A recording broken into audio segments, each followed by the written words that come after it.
Hi, Pilgrim friends. For those of you who don't know me, I'm Rene Hille. I'm Pastor Hille's wife.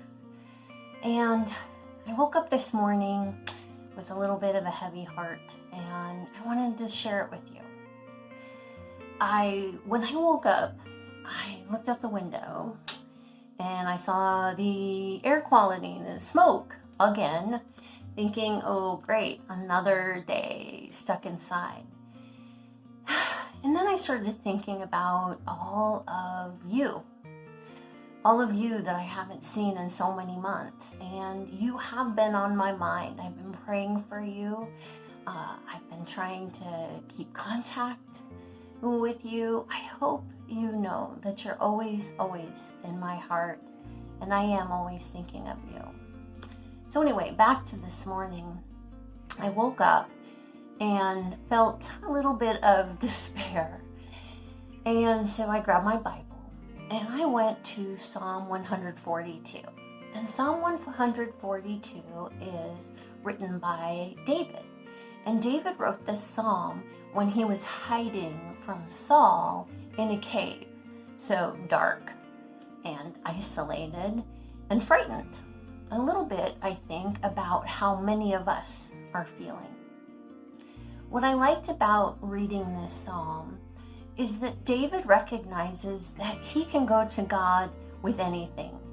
He can go to God and dump out all of his struggles, his pain, his fear, his desperation, and he knows that God is listening. So let me read it for you. I promise. It's a short one. I cry aloud to the Lord. I lift up my voice to the Lord for mercy. I pour out my complaint before him. Before him, I tell my trouble. When my spirit grows faint within me, it is you who know my way. In the path where I walk, men have hidden a snare for me. Look to my right and see. No one is concerned for me. I have no refuge. No one cares for my life. I cry to you, O Lord. I say, you are my refuge, my portion in the land of the living. Listen to my cry, for I am in desperate need. Rescue me from those who pursue me, for they are too strong for me. Set me free from my prison, that I may praise your name. Then the righteous will gather about me because of your goodness to me. So the psalm shows us that David recognizes that God knows our every situation. He knows what we're dealing with right now, and we can go to him. We can pour our hearts out to him, and he listens, and he's with us. And I'm really hoping that knowing this, it can reignite your hope as we continue to go through these dark days. We have the dark days of the pandemic. We have the dark days of the political situation. We have the dark days of the fires and the smoke and our health and everything else that we were already dealing with before we turned year 2020. And so I just ask you to pay attention, to know that God is holding you. And he also gives us something else. I want to read the last verse of this psalm. Then the righteous will gather about me because of your goodness to me.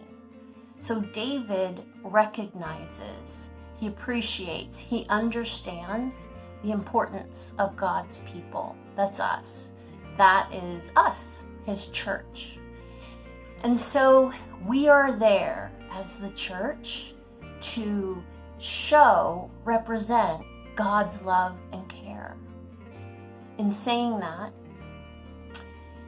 if you are in need, if you're lonely, if you're sick, if you need help, maybe you're a mom and you've just started homeschooling, or a dad, and you've just started homeschooling, and that has added a tremendous responsibility on already a full plate. Or maybe you are a teen, a young adult, and you have been isolated for months, and you couldn't wait to get back to school on Monday, which was my stepson Aiden, and the school's closed because of the bad air quality. And you just don't know what you're going to do if you are isolated for another second. Maybe you're a father and you're struggling, you're worried about your job, your house, keeping your family together in a happy and in a strong way. Or maybe you're an older individual or someone that has a bit of a weakened immune system and you haven't been able to get out because of the pandemic. And now we're adding all of this smoke-filled air. So you're pretty much a hostage in your house. If you're dealing with these things, I want you to know you're not alone. Pilgrim is here, and we want you to call, we want you to text, we want you to email, however you want to do it, to let us know how you're doing and how we can help you. Now, if you're a Pilgrim member or a friend, and you're doing well during this time, you're holding your own and you're holding strong, maybe you could think about reaching out to someone who might appreciate your help, who might appreciate a friend or just a contact in this time. Remember, our church is not about fellowship within a building. Our church is in our hearts and it's in our lives. And that's where God wants us to live it out. I love you all. I miss you all. I can't wait for the day where we can safely give each other hugs. Kirk and I are praying for each and every one of you. We're praying with those that are dealing with the disasters that have happened through the pandemic, through the fires, through the civil and political unrest. We're praying for you all, and please know that we're here. May God bless you. May He hold you close in these days. Until I see you again. Bye-bye.